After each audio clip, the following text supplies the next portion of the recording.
नमस्कार, प्रतिदिन अखबार संपादकीय ऑडियो में आपका स्वागत है। एमएसएमई को कार्बन टैक्स से मुक्ति की पहल, दैनिक भास्कर। परमाणु नीति पर हो पुनर्विचार, दैनिक जागरण। एआई का नियमन, बिजनेस स्टैंडर्ड। अधिकार और सीमा, जनसत्ता। ईडी को नसीहत, राष्ट्रीय सहारा। पीछे रह गए बड़े शहर, अपने रोगों का इलाज मांगता मणिपुर, हिंदुस्तान। अब आर्टिकल विस्तार से। एमएसएमई को कार्बन टैक्स से मुक्ति की पहल, दैनिक भास्कर।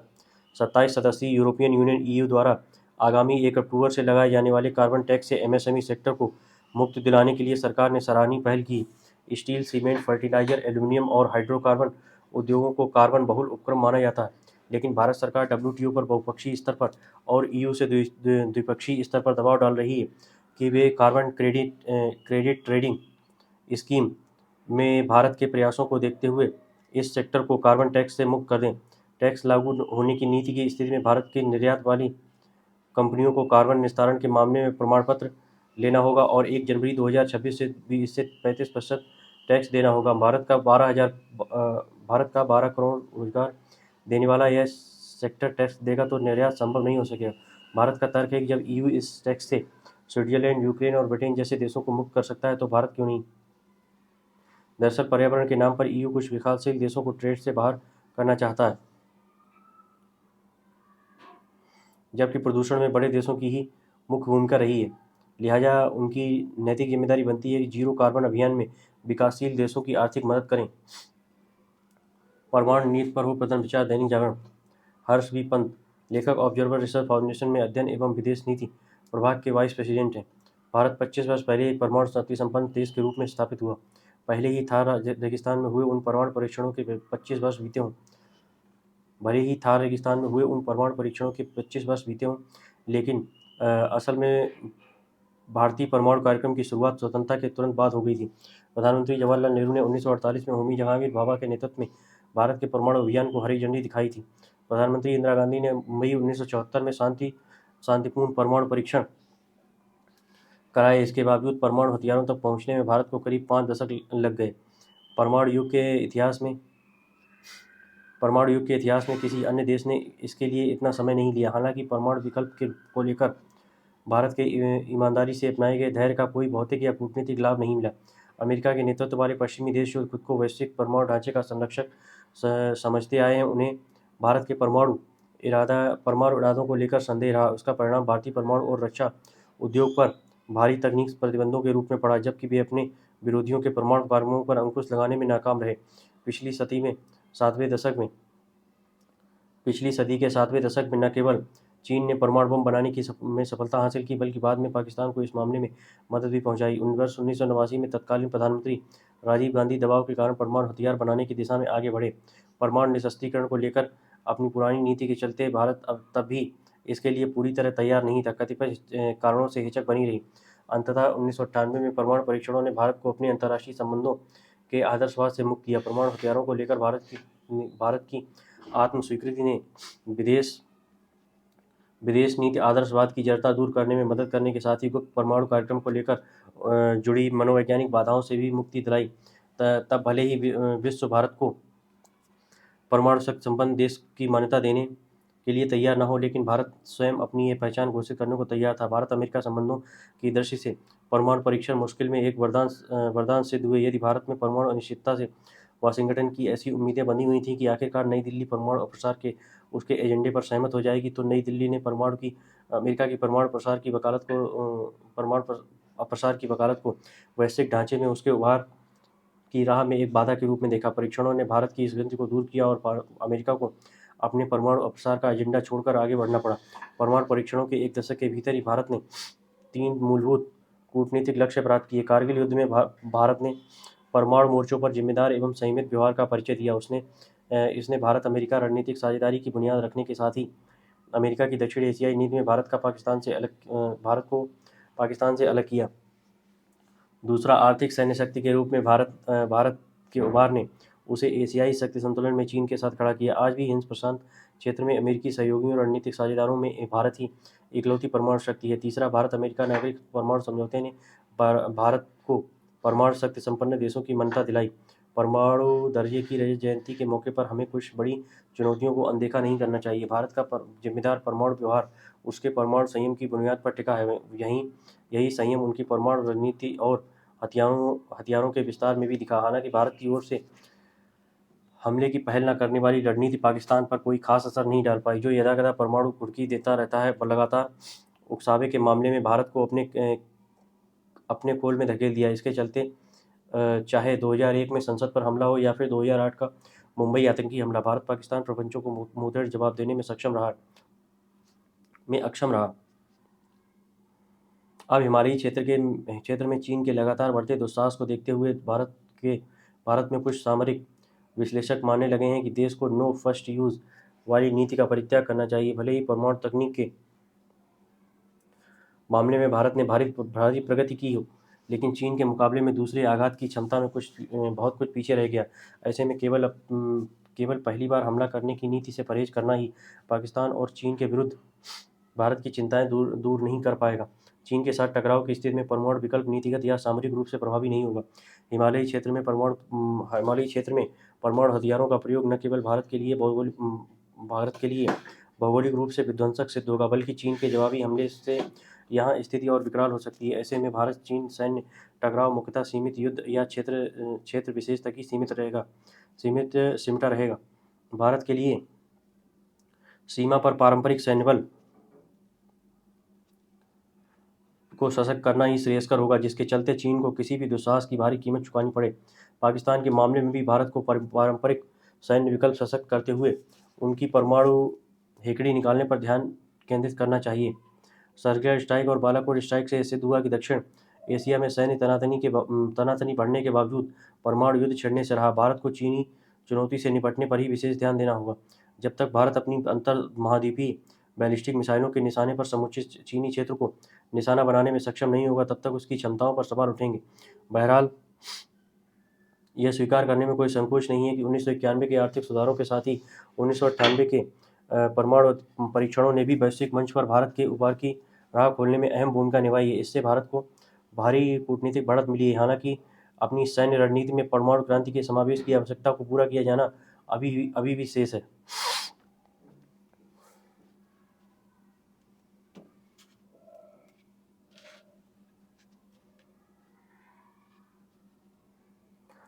एआई का नियमन बिजनेस स्टैंडर्ड। यूरोपीय संसद की एक समिति ने आर्टिफिशियल इंटेलिजेंस एआई कानून के मसौदे पर मोहर लगा दी। अब इस मसौदे पर चर्चा होगी कि संसद के आगामी सत्र में इस पर मतदान होगा। इस मसौदे में निहित प्रावधान इसके पारित होने से पहले बदल सकते हैं। यह अधिनियम न केवल यूरोपीय संघ में एआई आधारित कृत्रिम मेधा के उपयोग से संबंधित मानक तय करेगा, बल्कि यह उन सभी इकाइयों के मामले में भी उसी तरह काम करेगा जिस तरह यूरोपीय संघ का जनरल डेटा प्रोटेक्शन रेगुलेशन करता है। जीडीपीआर की तरह ही एआई अधिनियम अन्य जगहों के लिए विधान तैयार करने में मानक साबित होगा। एआई की कई श्रेणियां गोपनीयता का हनन कर रही थी और भेदभाव को बढ़ावा दे रही थी। इन पर पाबंदी लगा दी गई है। सरल शब्दों में कहें तो जोखिम के आधार पर एआई का वर्गीकरण किया जाएगा। यह जोखिम न्यूनतम से सीमित, उच्च या और अस्वीकार्य हो सकते हैं। हालांकि कुछ अधिक जोखिम वाली कुछ तकनीकों पर प्रतिबंध नहीं लगाए जाएंगे, मगर इनका इस्तेमाल करने वाली इकाइयों को पारदर्शिता बरतनी होगी और यह सख्त निगरानी एवं अंकेक्षण के दायरे में होंगी। समिति ने कहा है कि वह यह सुनिश्चित करना चाहती है कि लोगों द्वारा इस्तेमाल की जाने वाली एआई प्रणाली सुरक्षित, पारदर्शी, बिना भेदभाव वाली हो और इन तक लोगों की पहुंच आसान हो। समिति एआई के लिए एक सार्वभौम परिभाषा तय करना चाहती है जो तकनीक के लिहाज से तटस्थ रहे, ताकि उनका इस्तेमाल भविष्य की एआई प्रणाली में किया जा सके। जिन प्रणालियों पर प्रतिबंध लगाए गए हैं उनमें सार्वजनिक स्थानों पर इस्तेमाल होने वाले रियल टाइम बायोमेट्रिक आइडेंटिफिकेशन शामिल है। फेशियल रिकॉग्निशन इसका एक उदाहरण है, जिसका इस्तेमाल हाल में लंदन पुलिस ने राजतंत्र का विरोध करने वाले लोगों की पहचान के लिए किया था। इस अधिनियम में रिमोट बायोमेट्रिक आईडी सिस्टम, उदाहरण के लिए भीड़ में सीसीटीवी से किसी सदस्य की तलाश को भी प्रतिबंधित किया गया है। हालांकि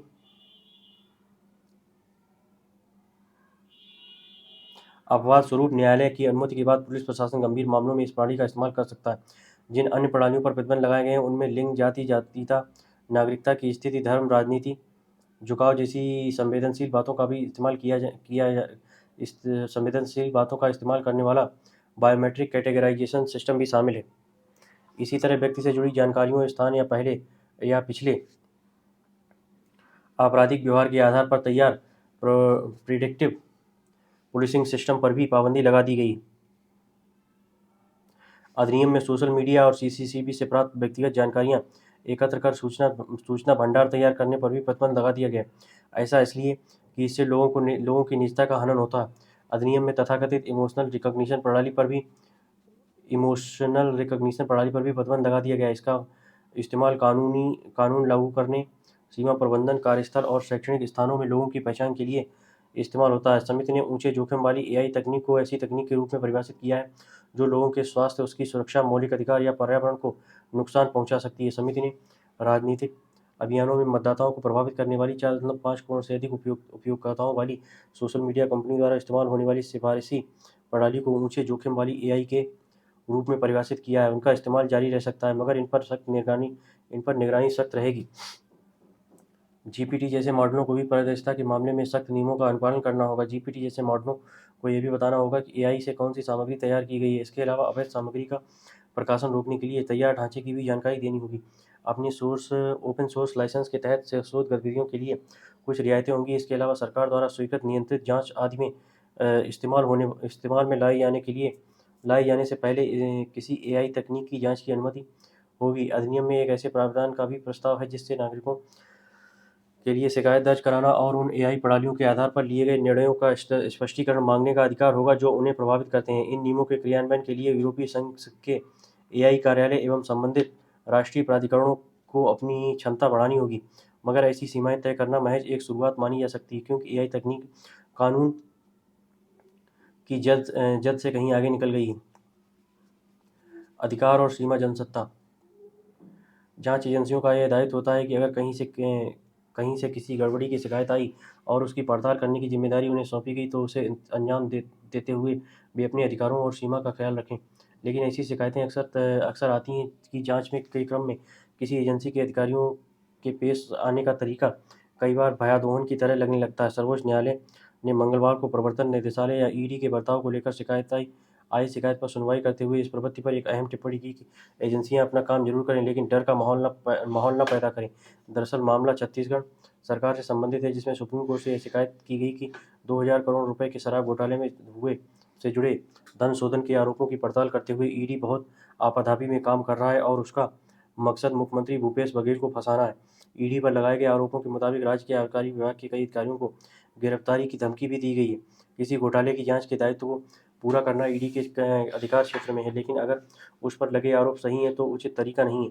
हालांकि ईडी की ओर से अदालत को यह सफाई पेश की गई है कि जांच एजेंसियां सिर्फ शराब घोटाले से जुड़े मामले में अनियमितताओं की जांच कर रही हैं। निर्धारित प्रक्रिया के तहत होने वाली जांच से किसी को ऐतराज नहीं होना चाहिए, लेकिन अगर इस क्रम में आरोपों के दायरे में आए संबंधित पक्षों के सामने भय का वातावरण बनाया जाता है, धमकी का इस्तेमाल किया जाता है, तो ये अपने आप में जांच की प्रक्रिया को कटघरे में खड़ा करता है। सुप्रीम कोर्ट ने भी इस पक्ष पर अहम टिप्पणी की कि अगर जांच के क्रम में इस तरह का व्यवहार किया जाता है तो एक वास्तविक कारण भी संदिग्ध हो जाता है। कायदे से देखें तो छत्तीसगढ़ में शराब घोटाले का जो स्वरूप अब तक सामने आ सका है उसकी उचित तरीके से पड़ताल होनी चाहिए तथा सभी तथ्य सामने आने चाहिए ताकि असली दोषियों को सजा के अंजाम तक पहुंचाया जा सके। ईडी का भी मकसद यही होगा, लेकिन इतने भर से किसी को अधिकारों और दायित्वों की सीमा का ख्याल न रखने की छूट नहीं मिल जाती। विडंबना यह है कि इससे पहले भी ईडी की कार्यशैली को लेकर सवाल उठे हैं और अदालतों की ओर से उनकी सीमा को लेकर स्पष्ट टिप्पणियां की गई। इसके बावजूद अगर किसी पक्ष से ईडी पर भय पैदा करके मनमानी करने का आरोप लगा रहे हैं पर अदालत को हस्तक्षेप करना पड़ रहा है तो जांच एजेंसी की साख को नुकसान नहीं पहुंचेगा। यूं भी पिछले कुछ सालों में प्रवर्तन निदेशालय, आयकर विभाग और सीबीआई की ओर से लक्ष्य करके डाले गए छापों के बारे में यह भी कहा जाने लगा कि ये एजेंसियां सरकार के इशारे पर काम कर रही हैं। कई बार वे दायरे से बाहर जाकर भी काम करती हैं और इस तरह उनका मकसद जांच करने के बजाय किसी को परेशान करना ज़्यादा हो जाता है। हालांकि इस तरह के आरोप सभी सरकारों के दौर में लगते रहे हैं, लेकिन अगर किसी मामले में हो रही कार्रवाई में बदले की भावना रखने के आरोप सामने आने लगते हैं तो इससे जांच की विश्वसनीयता भी प्रभावित होती है। जरूरत इस बात की है कि किसी भी जांच एजेंसी के दायित्वों या कार्यशैली को लेकर सभी पक्षों के बीच भरोसा मजबूत हो। ईडी को नसीहत, राष्ट्रीय सहारा। सुप्रीम कोर्ट ने मंगलवार को केंद्रीय जांच एजेंसी प्रवर्तन निदेशालय को भय का माहौल नहीं बनाने की सलाह दी। छत्तीसगढ़ में कथित रूप से 2000 करोड़ रुपए के शराब घोटाले से जुड़े मनी लॉन्ड्रिंग के मामले में मुख्यमंत्री भूपेश बघेल को फंसाने की कोशिश की राज्य सरकार के आरोपों के जवाब में सुप्रीम कोर्ट ने यह टिप्पणी की। गौरतलब है कि मनी लॉन्ड्रिंग का यह मामला आयकर आईटी विभाग द्वारा 2022 में दिल्ली की एक अदालत में दायर चार्जशीट पर आधारित है। ईडी ने कोर्ट को बताया कि छत्तीसगढ़ के शराब कारोबार में एक सिंडिकेट ने बड़ा घोटाला किया है। एजेंसी ने आरोप लगाया कि सिंडिकेट में राज्य सरकार के उच्च पदस्थ अधिकारी, निजी व्यक्ति और राजनीति से जुड़े लोग शामिल हैं, जिन्होंने 2019-22 के बीच 2000 करोड़ रुपए से अधिक का भ्रष्टाचार किया है। जस्टिस एस के कौल और जस्टिस एस के कौल और जस्टिस ए अमानुल्लाह की पीठ के समक्ष छत्तीसगढ़ सरकार ने आरोप लगाया कि जांच एजेंसी मुख्यमंत्री भूपेश बघेल को फंसाने की कोशिश कर रही है और राज्य के आबकारी विभाग के अधिकारियों और उनके परिवारों को गिरफ्तार करने की धमकी दी जा रही है। उनसे खींचे गए या टाइप किए गए दस्तावेजों पर हस्ताक्षर करने की कोशिश करना। राज्य सरकार के वकील कपिल सिब्बल ने अदालत को बताया कि जांच एजेंसी के खराब व्यवहार से चिंतित अधिकारियों ने कहा कि वे विभाग में काम नहीं करेंगे। निसंदेह हैरानी की बात यह है कि सरकारी कर्मचारी इस कदर परेशान हैं कि वे अपने दायित्वों के निर्वहन के भी पीछे हटने लगते हैं। राज्य में जल्द ही विधानसभा चुनाव होने वाले हैं और जैसा कि सरकार द्वारा ईडी, सीबीआई, आयकर विभाग जैसी एजेंसियों के दुरुपयोग के आरोप जारी हैं, उन्हें संदेह है कि ईडी दबाव में काम कर रही है। यहाँ बिंदु ईडी की कार्रवाई पर टिप्पणी करने का नहीं है, बल्कि चुनाव अधिनियम से पहले अधिकारियों पर इस तरह का दबाव डालना केवल संदेह पैदा करता है। कोर्ट ने यह भी कहा कि जांच एजेंसियां जिस तरह का बर्ताव कर रही हैं, उसकी जायज वजह भी संदिग्ध हो जाती है। इससे भी ज़्यादा जब ऐसे आरोप लगते हैं कि सरकार गैर बीजेपी सरकारों को डराने और परेशान करने तथा उनके सामान्य कामकाज को बाधित करने के लिए केंद्रीय एजेंसियों का इस्तेमाल करती है। इसके लिए यह जरूरी है कि जांच एजेंसियों को अपनी विश्वसनीयता बनाए रखने की जानकारी हो।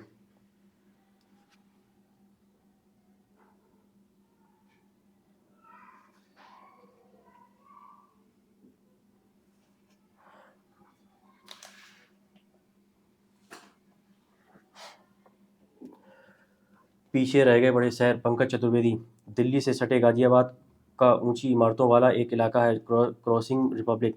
यहाँ 29 हाउसिंग सोसाइटी है। साक्षरता दर लगभग 100%। वहाँ कुल 7,358 मतदाता पंजीकृत हैं। उत्तर प्रदेश में दूसरे चरण के नगर निगम चुनाव में इनमें से महज 185 लोग वोट डालने गए थे, कोई 16% मात्र। वैसे तो पूरे नगर निगम क्षेत्र में मतदाताओं की संख्या किसी लोकसभा सीट से कम नहीं है, 15,39,822, लेकिन इनमें से भी 36.81% लोग ही वोट डालने पहुंचे। यहाँ से विजेता मेयर पद की प्रत्याशी को 3,50,905 वोट मिले, अर्थात कुल मतदाताओं से महज 22% की पसंद की मेयर। देश के सबसे बड़े राज्य उत्तर प्रदेश में स्थानीय निकाय चुनाव में जो चरणों में संपन्न 17 नगर निगमों के चुनाव का मतदान बेहद निराशाजनक रहा। अयोध्या में मतदान हुआ 47.92% और विजेता को इसमें से 48.67% वोट ही मिले। बरेली 41.54 वोट गिरे और विजेता को उसमें भी 47.47% मत मिले। कानपुर में 41.34% मतदान हुआ और विजेता को उसका भी 48% मिला। मुख्यमंत्री योगी आदित्यनाथ के शहर गोरखपुर में तो मतदान 34.6% ही हुआ और विजेता को इसका आधा भी नहीं मिला। प्रधानमंत्री के संसदीय क्षेत्र बनारस के शहर के मात्र 38.98 लोग वोट डालने निकले और मेयर बन गए नेताजी को इसका 46% मिला। देश की सियासत का सिरमौर रहे इलाहाबाद अर्थात प्रयागराज में तो मतदान महज 31.35% रहा और इनमें से भी 47% पाने वाला शहर का मेयर हो गया। राजधानी लखनऊ के हाल तो और भी बुरे रहे, वहाँ पड़े मात्र 35.4% वोट और विजेता को इसमें मिले 48%। सभी 17 नगर निगम में सहारनपुर के अलावा कहीं आधे लोग भी वोट डालने नहीं निकले और विजेता को भी लगभग इसका आधा या उससे भी कम मिला। जाहिर है विजयी मेयर भले ही तकनीकी रूप से बहुमत का है, लेकिन ईमानदारी से शहर के अधिकांश लोगों का प्रतिनिधित्व करता ही नहीं। गौर करने वाली बात यह है कि शहर जितना बड़ा है, जहाँ विकास और जनसुविधा के नाम पर सरकार के बजट का अधिक हिस्सा खर्च होता है, जहाँ साक्षरता दर, प्रति व्यक्ति आय और आदि औसत से बेहतर है, वहीं के लोग वोट डालने नहीं निकले।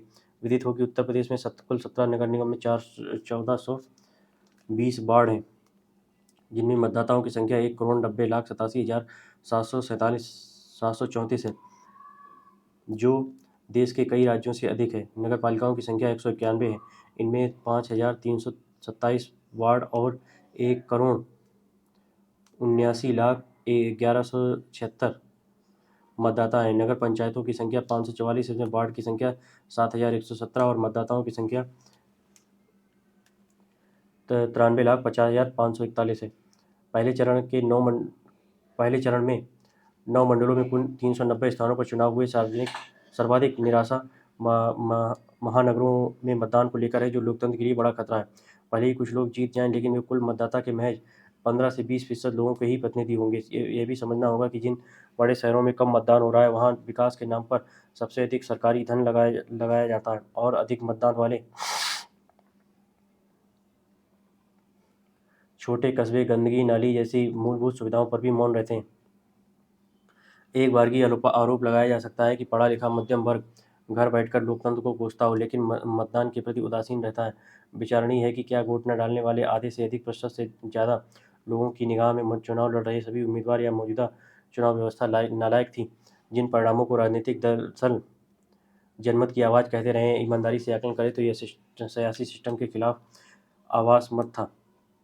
जब कभी मतदान कम होने की बात होती है तो प्रशासन और राजनीतिक दल अधिक गर्मी या छुट्टी न होने जैसे कारण गिनाने लगते हैं, लेकिन एक बार तो मौसम भी सुहाना था। कड़वे सच को सभी राजनेताओं ने स्वीकारना होगा कि मत देने न निकलने वाले लोगों को बड़ी संख्या उन लोगों की है जो स्थानीय निकायों की कार्यप्रणाली से निराश और नाखुश हैं, निराश और नाउम्मीद है। यह भी दुखद पहलू है कि आम लोग नहीं जानते कि स्थानीय निकाय के प्रतिनिधि से उन्हें क्या उम्मीद है, और विधायक और वह सांसद से क्या। वे सांसद से सड़क नाली की बात करते हैं और पार्षद चुनाव में पाकिस्तान को मजा चखाने की भाषण सुनते हैं। एक बात और, हजारों लोग सड़क पर ऐसे मिले हैं जिन्होंने लोकसभा और विधानसभा में वोट डाला। उनके पास मतदाता पहचान पत्र हैं, लेकिन उनके नाम स्थानीय निकाय की मतदाता सूची में थे ही नहीं।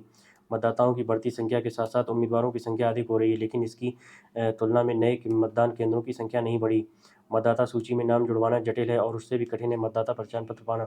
इस एक आंकड़े को बारीकी से देखें तो मतदाता सूची तैयार करने या उसमें नाम जोड़ने में आने वाली दिक्कतों का आकलन हो सकता है। उत्तर प्रदेश में नगर निगम वाले 17 शहरों में पुरुष मतदाता तो 1,27,203 है, लेकिन महिला मतदाताओं की संख्या महज 88,17,531। बड़े शहरों में इतना अधिक लैंगिक विभेद का आंकड़ा होता नहीं, लेकिन स्पष्ट है स्पष्ट है कि महिला मतदाता के पंजीयन के काम में उदासी। चुनाव से बहुत पहले बड़े बड़े रणनीतिकार मतदाता सूची का विश्लेषण कर तय कर लेते हैं कि हमें अमुक जाति या समाज या इलाके के वोट चाहिए ही नहीं, यानी जीतने वाले क्षेत्र का नहीं, किसी जाति या धर्म का प्रतिनिधि होता। चुनाव लूटने के ये हथकंडे कारगर हैं, क्योंकि चाहे 1 वोट से जीतो या 5 लाख वोट से, दोनों के ही सदन में अधिकार बराबर होते हैं।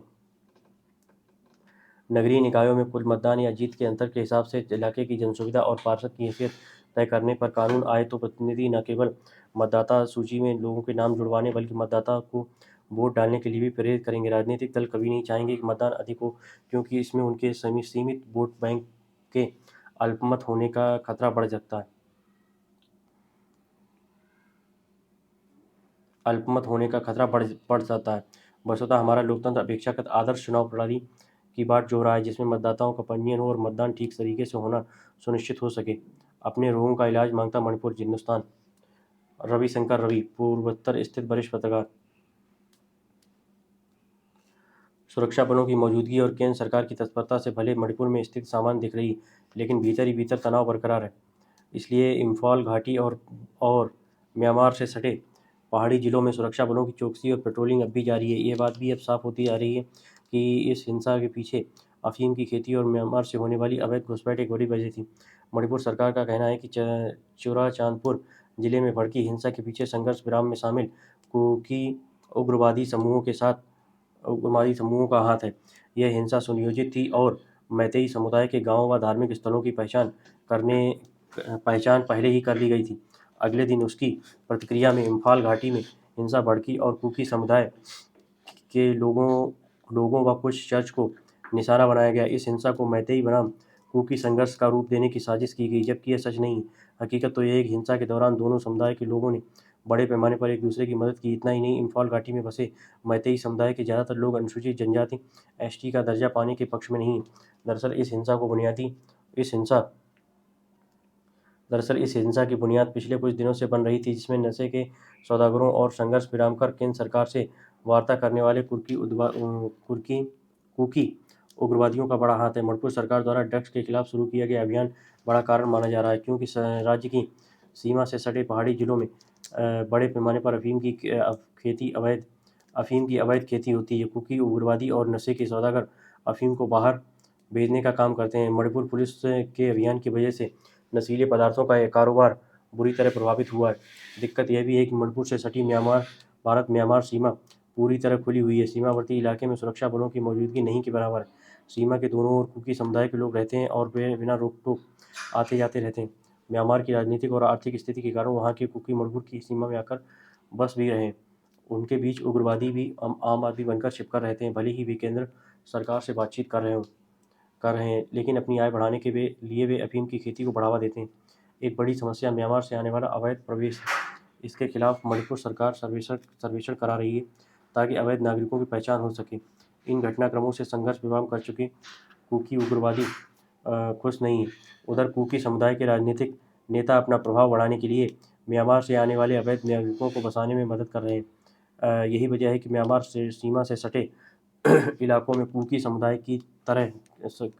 की कई नई बस्तियां हो गई हैं। इस हिंसा में भी प्रभावित कुकी लोगों के लिए राहत शिविर के नाम पर बैरक बनाने की जगह अलग अलग झोपड़ियां बनाई जा रही हैं, ताकि नई बस्तियां बसाई जा सकें। बीरेंद्र सिंह सरकार की सख्ती की वजह से कुकी समुदाय के वैसे तथ्यों में पहले भी गुस्सा था। राज्य सरकार के आंकड़ों के अनुसार अवैध नागरिकों की पहचान के लिए बनी कैबिनेट उपसमिति ने पहले चरण में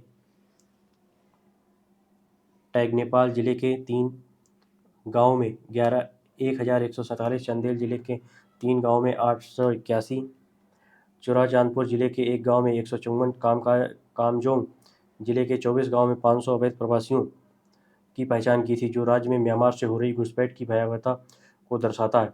इस आग में पहाड़ी जिले से निर्वाचित कुकी समुदाय के कुछ विधायक भी घी डालने का काम कर रहे थे। वे कुकी बहुल इलाके के लिए अलग प्रशासनिक तंत्र की मांग कर रहे थे। इनमें सत्तारूढ़ पार्टी के नेता भी शामिल हैं। इनका आरोप है कि मणिपुर सरकार उनके हितों की रक्षा नहीं कर रही है, इसलिए उनकी आबादी के क्षेत्रों को छठी अनुसूची का दर्जा मिले। उन्हें एसटी का दर्जा प्राप्त है और एसटी कोटे में सरकारी नौकरी पाने वालों की संख्या बहुत अधिक है। कुकी समुदाय के कुछ विधायकों ने अलग राज्य की मांग उठाकर स्थिति को राजनीतिक संकट की ओर मोड़ दिया है, मगर इसके लिए मणिपुर सरकार तैयार नहीं। इस पूरी साजिश का मकसद बीरेंद्र सिंह को हटाना भी है। मुख्यमंत्री ने अलग प्रदेश की मांग ठुकराते हुए अवैध हथियार रखने वाले उग्रवादियों के खिलाफ कड़ी कार्रवाई की चेतावनी दी है। मैतेई समुदाय किसी भी हाल में राज्य की भौगोलिक स्थिति में बदलाव को स्वीकार नहीं करेगा, इसलिए मणिपुर के पहाड़ी जिलों को ग्रेटर नागालैंड में शामिल करने की मांग का मुखर विरोध होता रहा है। अभी ये जरूरी है कि मणिपुर के पड़ोसी राज्य संयम और सतर्कता बरतें। फिलहाल मामले को शांत करने के लिए सुरक्षा बलों की चौकसी बढ़ाने के साथ साथ राज्य सरकार को मणिपुर उच्च न्यायालय के फैसले के खिलाफ अपील करनी चाहिए, जिसमें उसने मैतेई समुदाय के लोगों को एसटी का दर्जा देने की मांग को आगे बढ़ाने के लिए कहा था। एक भाजपा विधायक ने सुप्रीम कोर्ट में अपील की थी कि इसके साथ केंद्र सरकार को म्यांमार से होने वाली अवैध घुसपैठ को रोकने के लिए ठोस कदम उठाने होंगे। इस दिशा में सुरक्षा बलों की चौकसी सीमावर्ती इलाकों में बढ़ानी होगी। अब सेना और असम राइफल्स रिमोट एयरक्राफ्ट और एरियल सर्वे भी कर रही है। संघर्ष विराम समझौते पर हस्ताक्षर करने वाले कुकी उग्रवादी समूह को उनके शिविर में रहने को बाध्य करना होगा, उनके हथियारों को जब्त करना होगा, साथ ही अफीम की खेती को बंद करने की व्यवस्था करनी होगी। अफीम की खेती करने वाले तमाम समुदायों के लोगों के खिलाफ समान रूप से कार्रवाई होनी चाहिए। सीमावर्ती इलाके में वन क्षेत्रों में अतिक्रमण रोक अवैध घुसपैठ को रोकना होगा। कम से कम 3 पक्षों या राज्यों से जुड़ी इस समस्या का समाधान आसान नहीं, क्योंकि इसमें सबकी अपनी अपनी राजनीति शामिल है। देश या पूर्वोत्तर की राजनीति पर इसका क्या असर होगा, ये आकलन मुश्किल है। अभी सरकार व राजनीतिक दलों की प्राथमिकता यह होनी चाहिए कि तनाव जल्द दूर हो, ताकि लोग अपने घर लौट आएं। धन्यवाद।